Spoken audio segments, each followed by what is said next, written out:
मध्य प्रदेशमधील कटंगी हे ठिकाण 12 मार्च 2026चा तो दिवस. या दिवशी एक 24 वर्षाची उमा नावाची पोरगी 7-8 दिवसापूर्वीच लग्न झालेलं होतं. जो विधी असतो लग्नानंतर येती जातीचा, त्या कार्यक्रमासाठी माहेरी आलेली होती. माहेरी आल्यानंतर तिच्या जुन्या मैत्रिणींना भेटायचं चालू होतं. तेवढ्यातच तिला एक कॉल येतो आणि त्या फोनवरती एक व्यक्ती म्हणतो की उमा तुझी आठवण येते, पटकन तू आपल्या पहिल्या ठिकाणी येऊन भेट. आता उमा पण थोडी वेळ विचार करते, भावूक होते आणि त्या ठिकाणाहून जाऊन बसते. थोड्या वेळानंतर एक 35 वर्षाचा व्यक्ती त्या ठिकाणी आला, अमर बहादूर नावाचा. उमाला बघून भावूक झाला. उमा पण त्याला बघून भावूक झाली. अमर बहादूर रडायला लागतो तशी ही उमा पण रडायला लागते आणि ही उमा म्हणते मला पण तुझी आठवण येत होती. आता अमर बहादूर तिला सगळ्यात पहिल्यांदा विचारतो की आता मला सांग, तुझ्या पतीने लग्न झाल्यानंतर काय काय केलं. ही उमा त्याला पहिल्यापासून पूर्ण गोष्ट सांगायला लागते, कसं तिच्या पतीने तिच्यासोबत चांगल्या प्रकारे वागला, संबंध बनवले. आता ज्या वेळेला ती उमा म्हणते की संबंध बनवले, अमर बहादूर त्याच्या तळपायाच्या आगमस्तकात जाते आणि म्हणतो की हे त्याने बरोबर केलं नाही. तुझ्या शरीराला फक्त माझा हात लागू शकतो, दुसरा कोणाचा हात लागू शकत नाही. त्याच्यावरती फक्त माझा हक्क आहे, हे त्याला महागात पडेल. उमा म्हणते त्याला काय माहिती की तुझा हक्क आहे आणि त्याचा पण हक्कच आहे, त्याचंही लग्न झालंय. आता या उमाला त्याची बाजू घेताना बघून या अमर बहादूरला खूप वाईट वाटतं. एवढे दिवसाचं प्रेम आपलं आणि तू आता 7च दिवसात तुझ्या पतीची बाजू घ्यायला लागली. असं ऐकल्यानंतर, असं समजल्यानंतर हा अमर बहादूर उमाला म्हणतो की हे तुला महागात पडेल आणि तुझ्या पतीलाही महागात पडेल. आता या ठिकाणाहून ते दोघं निघून जातात. दोघांमध्ये वादावादी झालेली होती. दोघं निघून गेल्यानंतर घरी जाऊन उमा बसली. तेवढ्यात तिच्या पतीचा कॉल येतो आणि म्हणतो की मला तुझी लय आठवण येते, मला तुला भेटू वाटते. उमा म्हणते की ये तू भेटायला, तुझंच सासर आहे, तुझंच घर असल्यासारखं आहे. ज्या वेळेला ही गोष्ट ऐकतो त्यावेळेला संध्याकाळच्या 7 वाजता अजित नावाचा एक 25 वर्षाचा तरुण घराकडून गाडी घेऊन निघायला लागतो. गाडी रस्त्यामध्ये आल्यानंतर एका फळ विक्रेत्यापाशी थांबवतो गाडी. सफरचंद 1 किलो, केळं 1 किलो आणि द्राक्ष 1 किलो घेऊन असं एका बॅगेत टाकून निघायला लागतो. आता कटंगीच्या 10 किलोमीटर दूर असतानाच या व्यक्तीला एक बोलेरो गाडी थांबवते. ज्या वेळेला बोलेरो गाडी थांबवते त्यावेळेला त्या गाडीतून 2 व्यक्ती खाली उतरतात आणि त्याला पत्ता विचारायला लागतात. या अजितला पत्ता माहीत नव्हता. तो म्हणला मी इथला नाही, मी दूरचा आहे. त्याला नाव वगैरे विचारलं जातं. अजित नाव कन्फर्म झाल्यानंतर ते व्यक्ती गाडीतून 2 चाकू काढतात आणि एकामागे एक त्याच्यावरती वार करायला लागतात. आता हा हल्ला एवढा जोरदार होता की त्यामध्ये या अजयचा त्या ठिकाणी मृत्यू झाला. तरी पण त्या व्यक्तींना कन्फर्म नव्हतं की मृत्यू झाला का नाही. त्यांनी त्या अजयला खाली पाडले, त्याच्यावरती गाडी टाकली, त्याचा गळा दाबला आणि ज्या वेळेला 10-15 मिनिटं झाली त्यावेळेला कोणीतरी येईल या भीतीने ते दोघं त्या ठिकाणाहून निघून गेले. आता इकडे उमा तिच्या पतीची येण्याची वाट बघत बसली होती. अर्धा तास झाला, 1 तास झाला तरी आलेला नाही पती. फोन लावला, फोन पण उचलेना. आता हिला काळजी लागली होती की काय झालं असेल नेमकं. तिला समजत नव्हतं की अचानक येणारा पती, फोन पण लागेना, फोन पण उचलेना. 5 मिनिटंसुद्धा न बोलता थांबणारा पती एवढी वेळ कसं काय थांबू शकतो. आणि हा तर मलाच भेटायला यायला लागला होता. काहीतरी तिच्या मनात अशंका पसरली होती की काय झालं असेल काय नाही. त्यामुळे ती तिच्या आईबापाला सांगते, भावाला सांगते. आता सगळे तिच्या पतीला शोधायला लागतात. अजित कुठंच सापडत नव्हता. सगळीकडे शोधून झालं, कुठंही सापडेना. सगळे लोक परेशान झाली होती, हैराण झाली होती. 8 दिवसापूर्वी लग्न झालेला एक व्यक्ती त्याचं अचानक गायब होणं आणि दुसरीकडे ही उमा जोरजोरात रडायला लागली होती. तिचा पती तिला भेटायला येणार होता आणि अचानकच कुठं गायब झाला म्हणून. पण काहीच वेळानंतर गावामध्ये बातमी पसरली की कटंगीपासून 10 किलोमीटर दूरवरती एका व्यक्तीच्या अंगावरती गाडी पडली आणि जागी मृत्यू झाला आहे. आता या ठिकाणी सगळे ते उमाचे घरचे गेले. त्यावेळेला बघितलं तर त्यांचाच जावई होता. आता या सगळ्यांना समजत नव्हते की काय झालं. त्यांनी लगेच हॉस्पिटलमध्ये घेऊन गेले पण डॉक्टरांनी मृत घोषित केलं. पण त्याच्या अंगावरचे कोयत्याचे वार बघून डॉक्टरांनी पोलिसांना फोन केला. पोलीस घटनास्थळी आले, चौकशी केली, बघितलं आसपास काय आहे का, पण एक पुरावा पण नव्हता त्या ठिकाणी. मारणाऱ्या लोकांनी एवढ्या सफाईने मारलं होतं की कसलाही पुरावा नसल्यामुळे पोलिसांना आता काहीच करता येत नव्हतं. पोलिसांनी साधी चौकशी चालू केली की नेमकी ही व्यक्ती आहे कोण, कुठं चालला होता, विषय काय आहे. त्यावेळेला समजलं की याचं 8 दिवसापूर्वी लग्न झालं आहे आणि याच्या नंबरवरती शेवटचा कॉल त्याच्या पत्नीचाच म्हणजे उमाचा होता. आता उमाला चौकशी केली त्यावेळेला ती म्हणली की मी माहेरी आले होते, त्यामुळे माझ्या पतीला आठवण येत होती म्हणून मला भेटायला यायला लागला होता. पण अचानकच त्याचा फोन बंद झाल्यामुळं आम्ही सगळे त्याला शोधायला लागलो होतो, पण हे होईल असं वाटलं नव्हतं आणि मोठमोठ्याने जोरजोरात ओरडायला लागली. आता हिचे सगळं हे बोलणं ऐकून त्या पोलिसांनाही वाईट वाटायला लागलं. कसं 8 दिवसापूर्वीच या महिलेचं लग्न झालं होतं आणि कोणीतरी तिच्या पतीला संपवलं होतं. आता या महिलेच्या पतीने तिची साथ सोडली होती. गावामध्ये चर्चा चालू झाली की कसं होणार पोरीचं, पोरगी आता कशी जगणार, कोणाकडे बघून जगणार, कसं चालणार आयुष्य, हे चालूच होतं.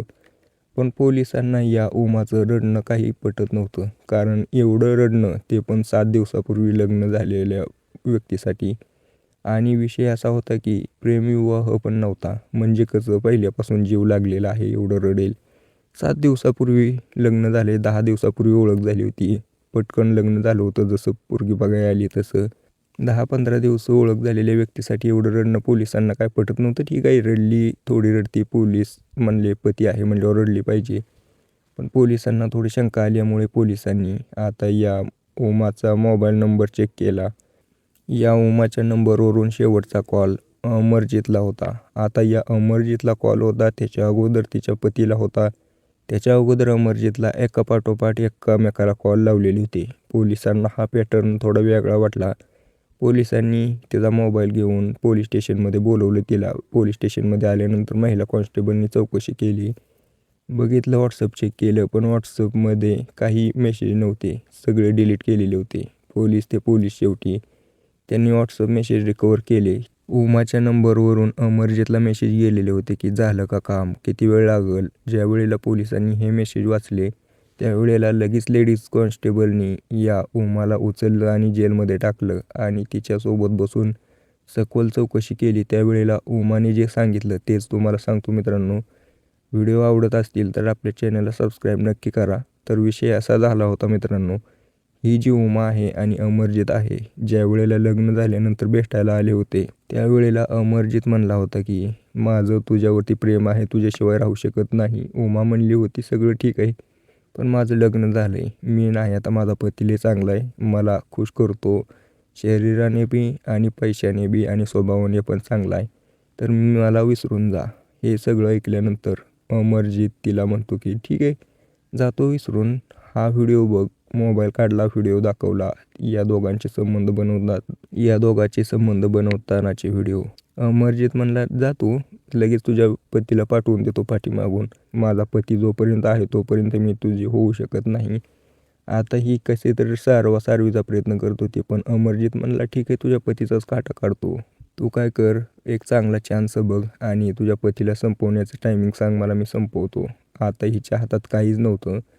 दुसरीकडे इज्जत जायची होती, दुसरीकडे एक प्रेमी होता ज्याने की धोका दिलेला होता, तिसरीकडे तिचा पती जो की 7 दिवसापूर्वी तिच्यासोबत झालेला होता, पण चांगल्या स्वभावाचा होता. तिला समजत नव्हतं ते. शेवटी तिने तिची इज्जत वाचवायचा प्रयत्न केला. त्या अमरजितला म्हणली की ठीक आहे, एक काम कर, मी त्याला बोलवून घेते आणि रस्त्यात त्याचं काम करून टाक. ठरलेल्या प्लॅनप्रमाणे या दोघांनी तिला बोलवून घेतलं आणि रस्त्यातच या अमरजितने त्याच्या दोस्तासोबत मिळून याचा काटा काढला. आता या अमरजितचा जो दोस्त होता रणजित, तो त्याच्यासोबत काम करायला तयार नव्हता, पण त्यांनी त्याला 60,000 रुपये दिले, त्यामुळे हे सगळं घडून आलं. आता पोलिसांनी ज्या वेळेला अमरजितचा शोध चालू केला त्यावेळेला तो महाराष्ट्रामध्ये मुंबई या ठिकाणी येऊन लपून बसलेला होता. पोलिसांनी फिल्डिंग सेट करून त्याला अटक केली. ज्या वेळेला अटक केली त्यावेळेला पोलिसांच्या जे पुढे आलं ते एकदम शॉकिंग होतं. अमरजित 35 वर्षाचा व्यक्ती, लग्न झालेलं, 2 लहान मुलांचा बाप होता. तर ही उमा त्याच्या प्रेमात कशी काय पडली आणि याने असं का केलं. ज्या वेळेला चौकशी चालू केली त्यावेळेला अमरजितने सांगितलं 2023मध्ये एका 19 वर्षाच्या पोरीचा इंस्टाग्रामवरती आपल्या अकाउंटवरती लाईक आला.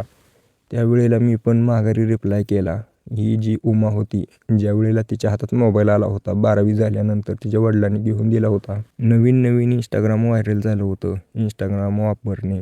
या उमाने पण इंस्टाग्राम डाउनलोड केले. डाउनलोड केल्यानंतर त्याचा वापर चालू केला. त्यावेळेलाच अमरजित नावाच्या एका 32 वर्षीय तरुणाचा तिला फोटो दिसला. लाईक केला. चांगली बॉडी बनवलेली होती. मोठी कार गाडी होती. त्याच्यासमोर उभा राहून फोटो काढलेला लाईक केला. दुसरा अजून तिला फोटो सजेस्ट झाला. तिने प्रत्येक फोटो लाईक केली. त्यावेळेला इकडे अमरजितच्या डोक्यामध्ये टूप पेटली की एक तरुण पोरगी आपल्या अकाउंटला लाईक करते, काहीतरी असेल तिच्या मनामध्ये. तर याने मेसेज टाकला हाय, तिकडून रिप्लाय आला हॅलो. ती पूर्ण डिटेल चालू झाली बोलण्याची, कुठं काय वय किती कसं चालू आहे. अशा प्रकारे बोलत या अमरजितने उमाला नंबर मागितला. उमा म्हणली नंबर घेऊन काय करणार आहे. अमरजित म्हणला नंबर घेऊन काय करतेत, बोलतेत मी पण बोलणार, तुम्ही इतक्या सुंदर आहात की मला तुमच्यासोबत बोलायचं मन करतंय. अशा चिकण्या चुपड्या बातेला ही उमा भाळली आणि या अमरजितला नंबर दिला.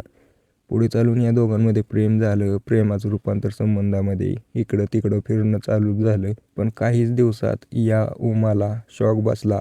त्याचं कारण होतं की ज्या वेळेला तिला समजलं की या अमरजितचं लग्न झालंय, 2 मुलांचा बाप आहे, त्यावेळेला ती नाराज झाली. पण अमरजित म्हणला काय होतंय, मी तुझ्यासाठी यांना दुधातून माशी काढल्यासारखं काढून फेकून देईल, तुझ्यासाठी काय पण करायला तयार आहे. याची ही गोष्ट ऐकून उमा खुश झाली होती आणि आता त्याच्यासोबत भेटणं चालू झालं होतं. पहिल्यासारखं संबंध कंटिन्यू होतं. पण हळूहळू उमाच्या घरच्यांना याची कुणकुण लागली होती. त्यांनी समजावलं, सांगितलं, पण ही ऐकायला तयार नव्हती. म्हणली की लग्न केलं तर याच्यासोबत करणार. घरचे पण परेशान झाले होते. त्यांनी ज्या वेळेला चौकशी केली त्यावेळेला समजलं की हा तर लग्न झालेला व्यक्ती आहे 35 वर्षाचा. उमाच्या घरच्यांनी तिच्यासोबत वाद घातला. तिला म्हणले की ठीक आहे, तुला जे करायचं ते कर, पण तू जर त्याच्यासोबत बोलत राहिली तर आम्ही आमचं जीवन संपवू. तर बघ तू. तिला इमोशनल केलं. शेवटी ती इमोशनल झाली आणि या अमरजितला सोडायला तयार झाली आणि म्हणली की ठीक आहे, सांगेल त्या ठिकाणी लग्न करेन. तिच्या घरच्यांनी पण एका अजय नावाच्या व्यक्तीबरोबर 22-23 वर्षाच्या लग्न लावून दिलं आणि त्यावेळेला ही पूर्ण घटना घडत गेली पुढे. तर अशा प्रकारे घडलेली ही घटना पोलिसांनी उमा, अमरजित आणि रणजित या तिघांना अटक केली. अटक केल्यानंतर आता हे तिघंही पोलिसांच्या ताब्यात आहेत. यांच्यावरती योग्य ती कारवाई होईलच. बाकी व्हिडिओ कसा वाटला मला कमेंट करून नक्की सांगा मित्रांनो.